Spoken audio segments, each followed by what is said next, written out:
Welcome to another episode of Real Estate, Real Life, Real Talk, and Real Live with your host, Damon the Agent, where I come to you with the latest real estate trends and what's going on in the world.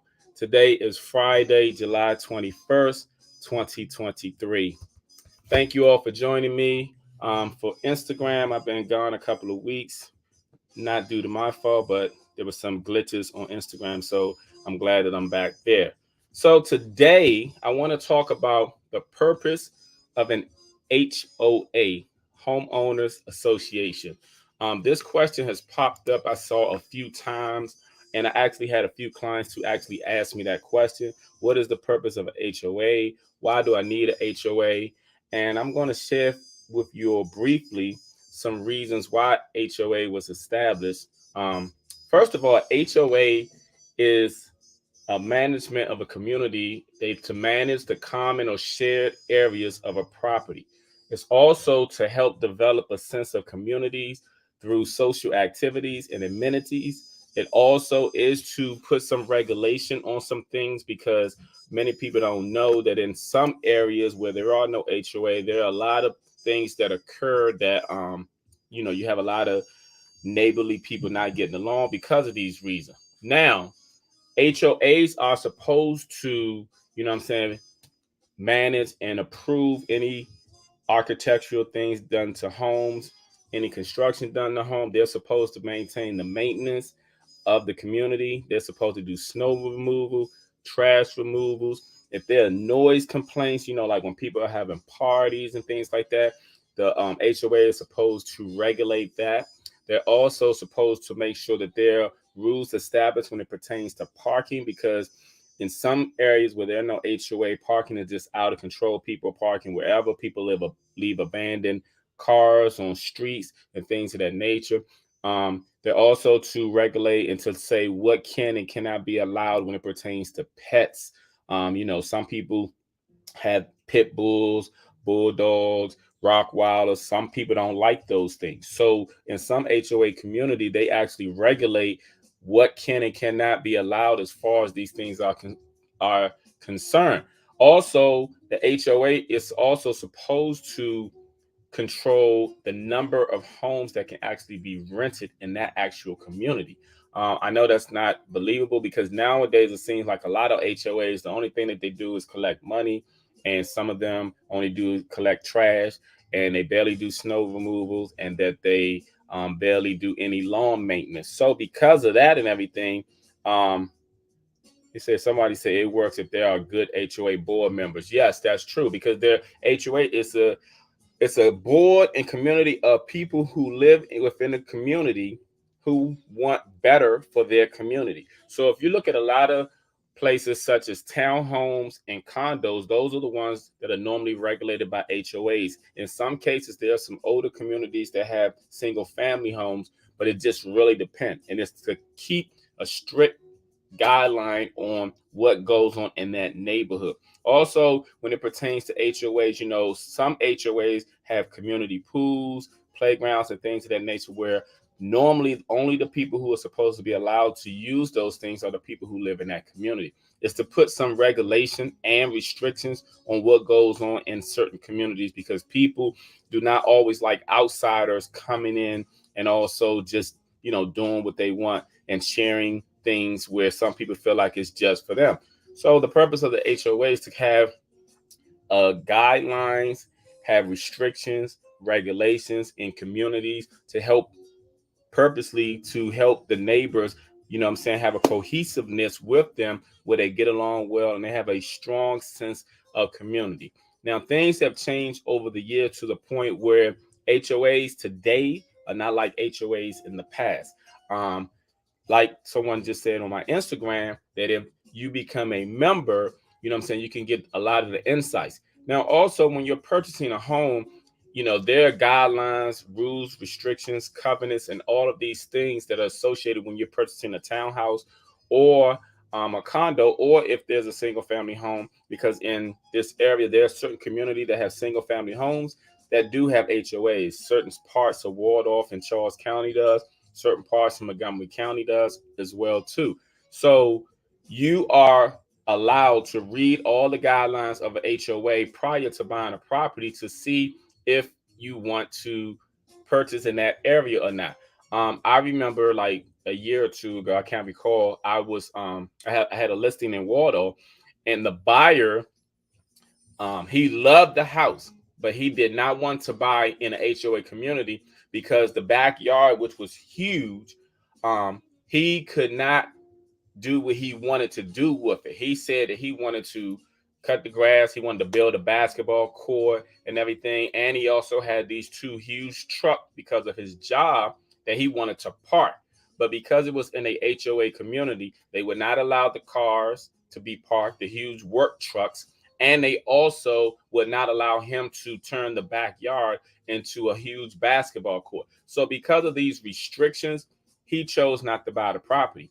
And because of a lot of HOA restrictions, some people choose not to move into certain communities. HOAs can be a blessing in one sense, or it can be a burden in the other. It just depends on the buyers and where people are and what people want to do.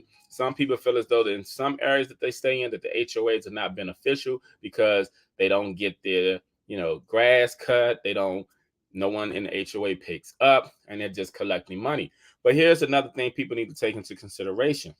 If you move into a HOA community and you have to pay your HOA dues, and if you do not pay your HOA dues, the HOA boards can put a lien against your property. So when you're trying to sell your property, there's going to be a lien against your property of all the dues that you owe, also lawyer fees and late fees. I've seen many properties that I've sold that have had these issues. When I've spoken with the homeowners, I asked them why didn't they pay their HOA. They say I felt like the HOAs didn't do anything but just collected money. But they still gonna collect the money because they're gonna put a lien against your property when you're trying to sell it, and it's going to 9 times out of 10 be more than just what you owe. Let's say you owe $100 a month. I'm using that because that's relatively low. But let's say you owe $100 a month and you ain't paid it in 3 years, so that's $3,600. When you go to sell your house, it's going to be way more than $3,600. It could be $5,600. They're going to throw on late fees and they're going to throw on attorney fees because a lot of times they get these attorneys to throw a lien against your property when you do not pay the fee. So just understand that when you move into a community and if it has a HOA, the HOA purpose is for the regulations, the restrictions, to unique the cohesiveness of the community and to put certain guidelines so that you're living in a beautiful place that you want to call home, where there's no noise issues, where it looks beautiful when you pull up, when you know your neighbors and you see what kind of pets that they're walking, whether it's their cats, their dogs, or whatever. You have swimming pools and playgrounds and all these amenities, or grills and everything else within your community. So every community is different. So please take into consideration that every community is different. So all communities do not have the same when it pertains to HOA. They don't have the same amenities. They don't have the same restrictions. So that's why it's very important for you to always read what is in the covenant and in the documents, the HOA documents, prior to buying a property that's in a HOA community. But if you want to understand more about what goes on in a HOA community, please feel free to shoot me a shot. But at the same time, let me read some of these comments on my Instagram because I got a few popping up. Okay, someone said, what's the amount before they can put a lien on your home? That's a very good question. There is no set amount. It's how many months you are behind. For example, you can be there, and if you haven't paid like in 3 to 6 months, they can put a lien on your property right away. It's not a certain amount because all HOA amount varies as far as how much people owe. Some people don't owe that much, where some condos, for example, they have high condo dues that are due, and it causes a problem. But it's always about how long you've been delinquent. That determines when they're going to put a lien against your property.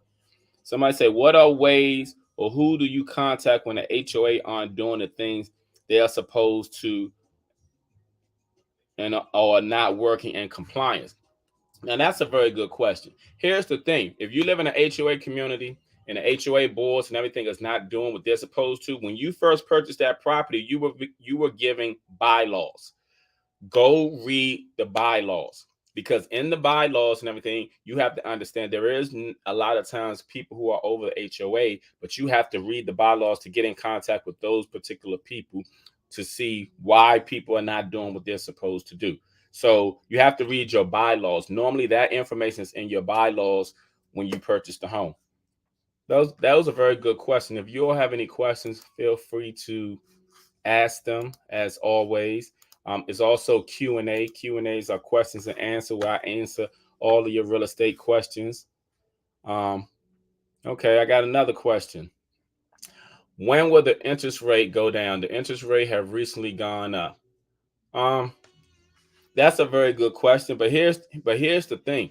When it pertains to the interest rate, like I previously mentioned before, no one has a prediction on when they will go down or even when they will go up. The same thing when it pertains to the price of houses.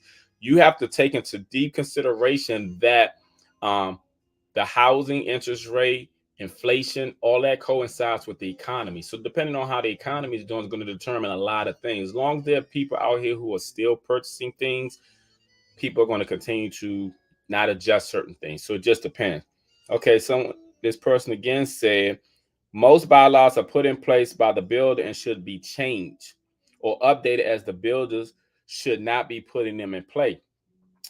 That is true, but that's part of the reason why you have to join the board of your HOA, because once you join the board of your HOA, you become a stronger voice. A lot of times people tend to voice their concerns to other people who don't have the power to make change. You have the power to make change by actually joining the board. If you join the board of a HOA, you will get the insights, you will get the numbers, you will know who can do what and everything. And you're right. A lot of things are just simply outdated. Me personally, I feel like all the laws out here are outdated.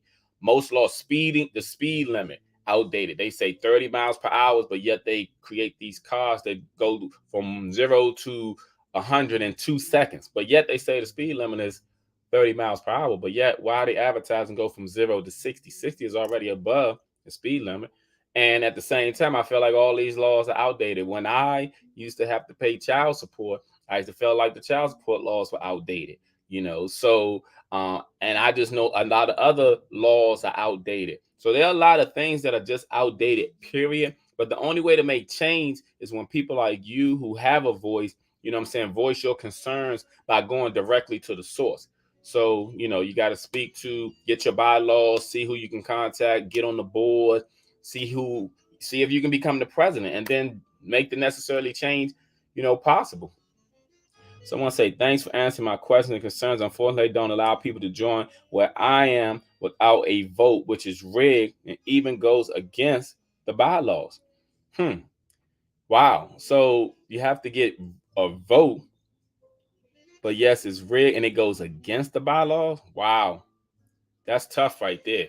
That sounds like I'll actually be selling that property. Call me if you want to sell that property. My number is 202-618-1382. I'm just saying I'm just saying, like, when it pertains to living somewhere, you want to be comfortable in your community. So if there are issues in your community where excuse me, you can't change things because everything has to be voted on. We all know no matter where you are, people play favoritism and they have their own certain cliques and crews. So sometimes in these communities, I'm pretty sure they're the cliques and crews, people who might have been there before you, people who might have been on the board before you. So it's kind of hard to get around that.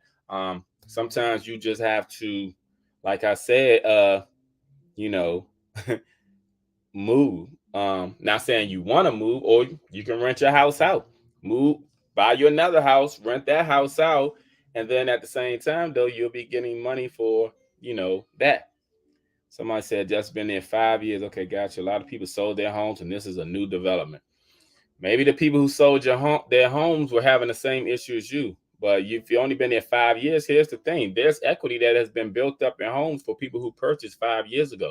We're in 2023. So if you bought a home even in 2021, you have equity in your home. So it just depends on how much equity and if it's worth making the necessary adjustments to actually go purchase something else.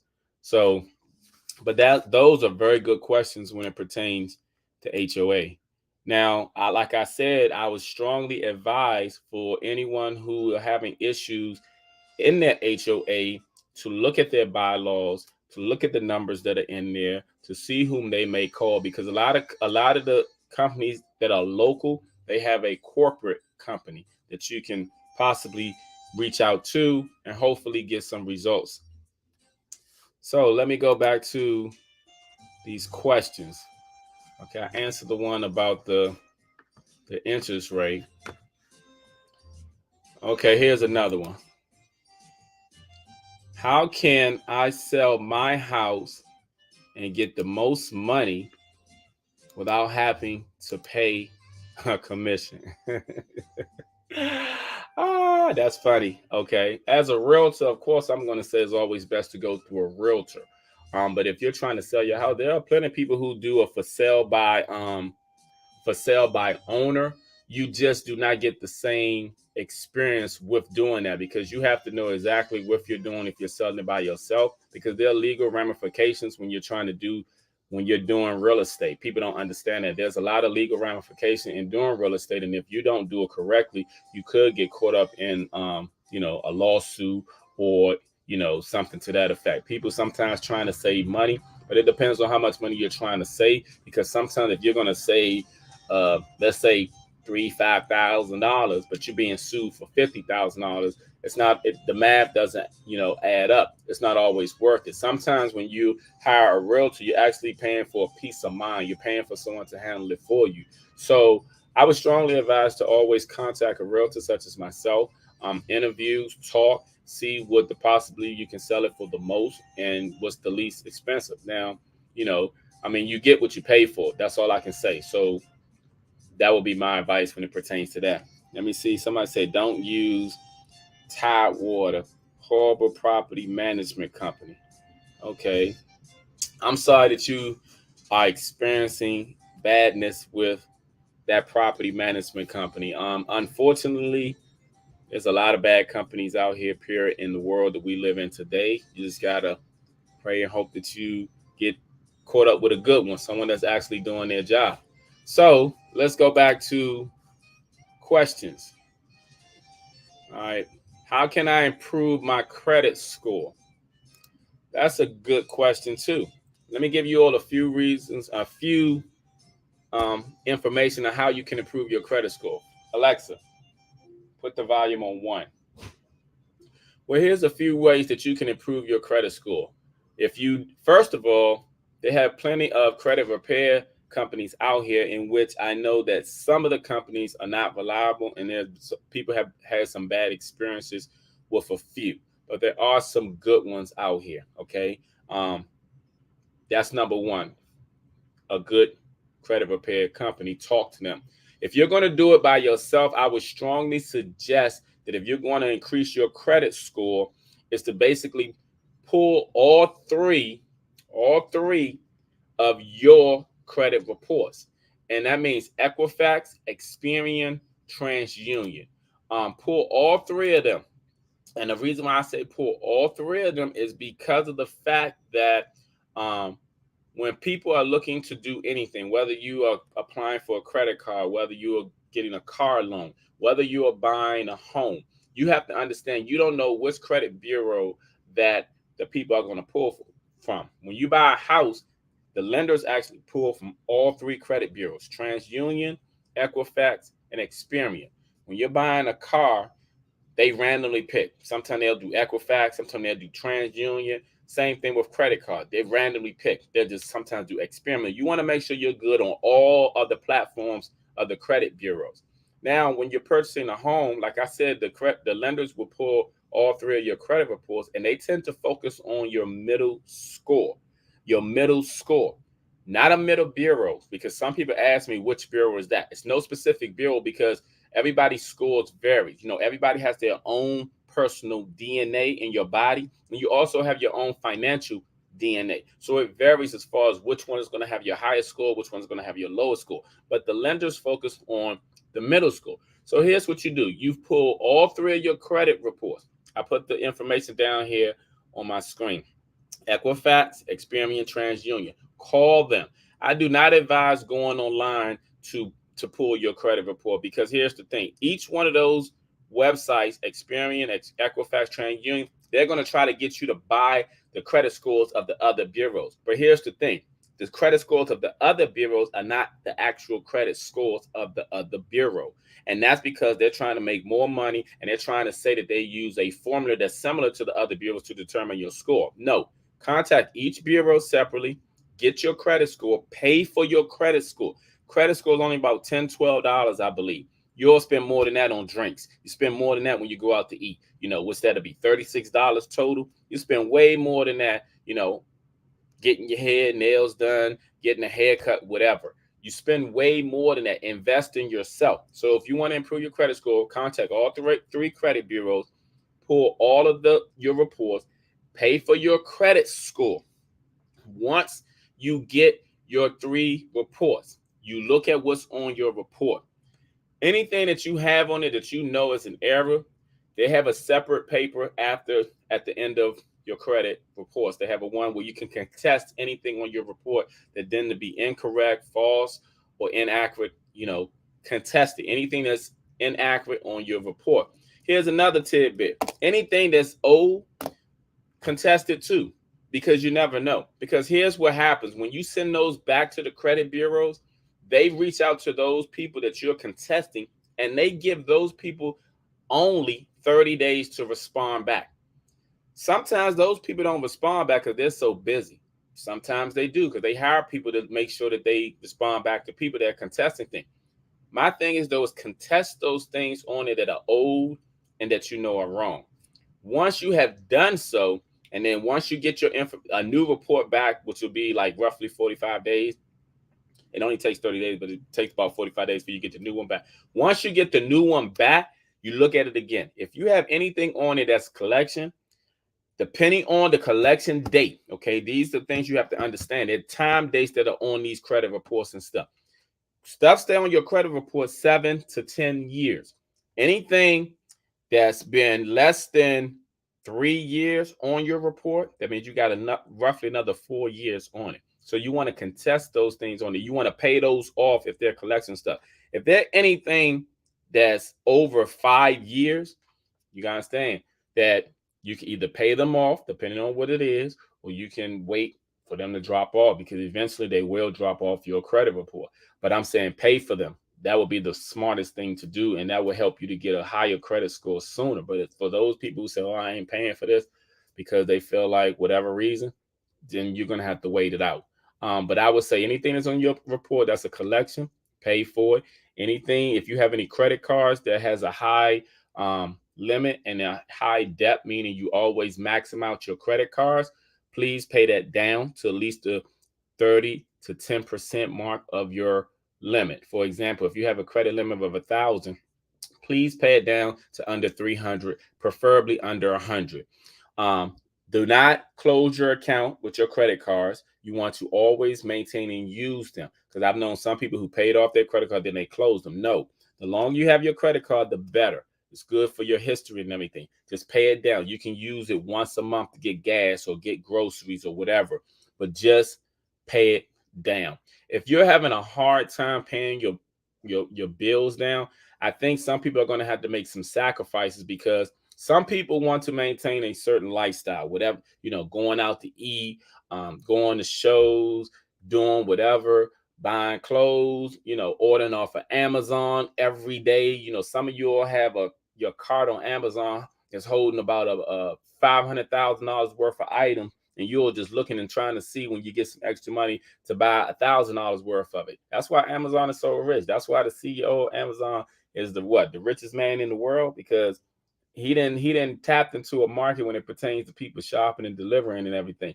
But here's the thing: for you, invest in yourself. You're going to have to make some sacrifices if you want to increase your credit score. That means you're going to have to limit the amount of times you go out. You're going to have to limit the amount of times you shop on Amazon. You're going to have to limit and have some self-discipline and self-control in order to help improve your credit score. Because once you improve your credit score, that's going to open the doors for so much. Yes, cash is supreme, But credit rules, a lot of people base things on credit. When you go to places, they don't know you, they run your credit. Your credit tells them everything about you. They tell them your payment history, how good you pay or how badly you don't pay.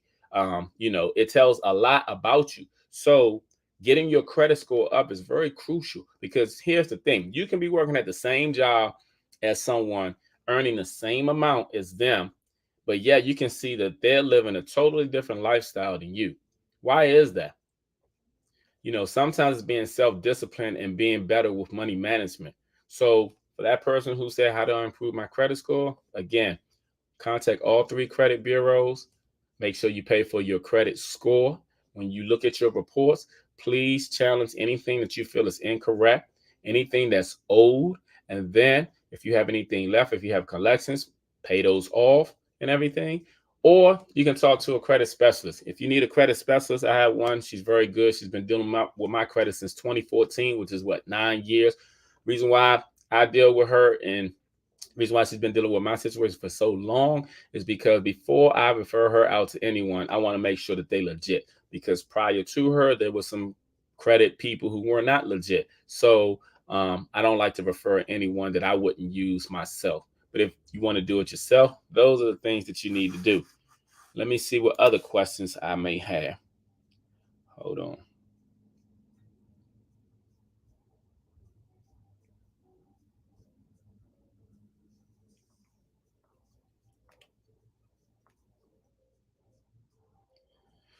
Okay, another question. How can I become a realtor? That's a good question. How can you become a realtor? Well, here's the thing: you have to take a class first, and I would Google, if I were you. Or my office offers classes, so if you want to come to my office for class, if you're in the Largo area, that's where the class is at. Or if you're right outside of DC, it's right outside of DC.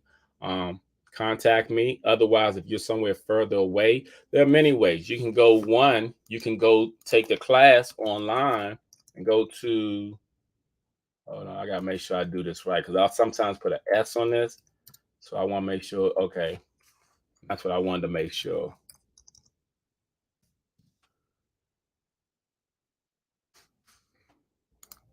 Hold on. I want to make sure I got the right.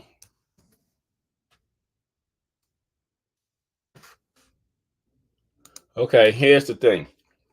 If you're in the state of Maryland, or even not in the state of Maryland, you go to ceshop.com. Matter of fact, let me.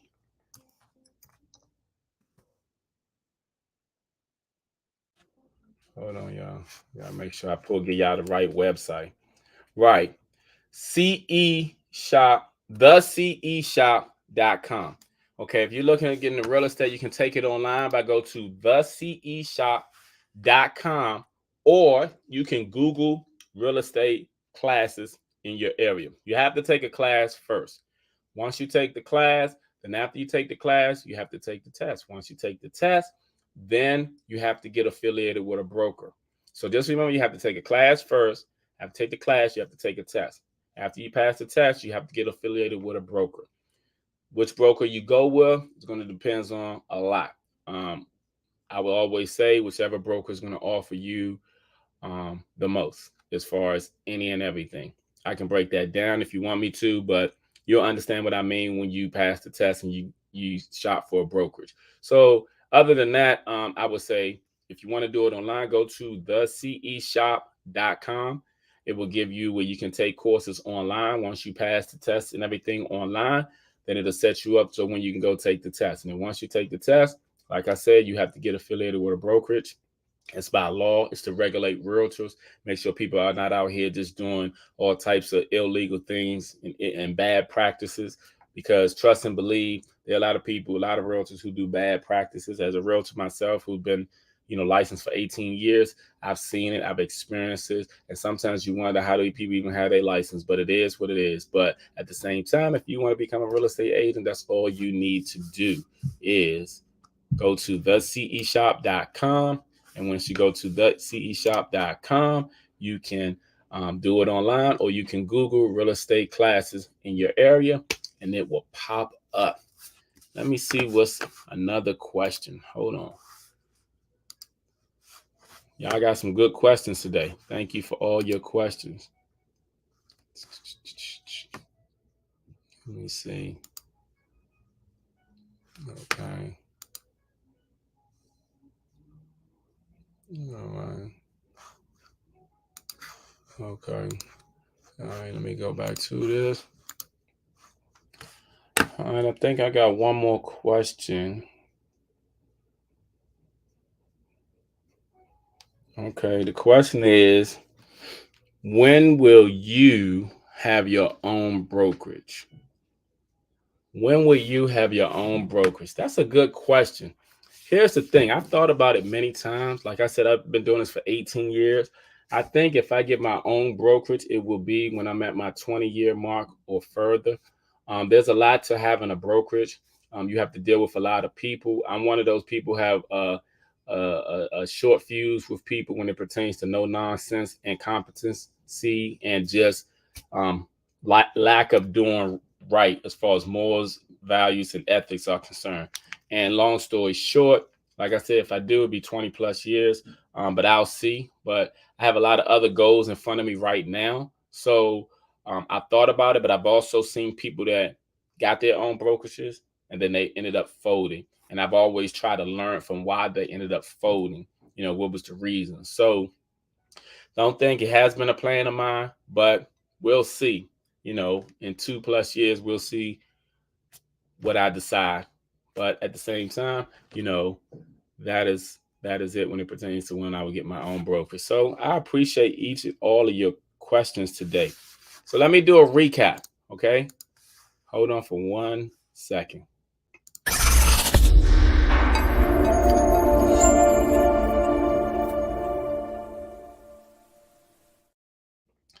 All right, let me do a recap about the purpose of an HOA, which is a homeowner association. Basically, to have some regulation, some rules in place, some cohesiveness amongst the people who live in the community, and some guidelines. They do trash removal, snow removal, exterior maintenance. A lot of them have community pools, playgrounds, grills, things of that nature.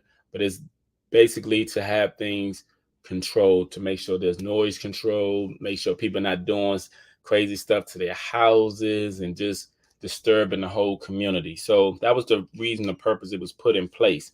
Now, if you're unhappy, like the young lady who's on my Instagram, who's having issues with her community, the best advice I can tell you is to please read your bylaws, because your bylaws has everything in it. It will also give you the information about who to contact, and that way you can hopefully resolve any issues. If you can't, because like she also said, you have to vote on certain things, then it might be best practice to consider possibly renting or selling your property and maybe buying something that doesn't have a HOA.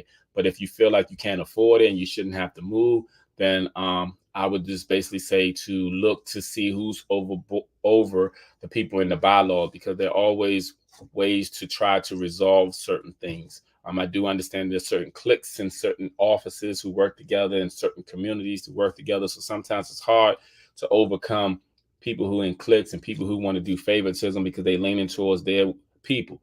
But what other way is there to resolve it? So that's it. So here's the thing. I want you all to please follow me on all my social media platforms, especially Instagram, TikTok. I'm continuously growing on Instagram. I'm continuously growing on Facebook.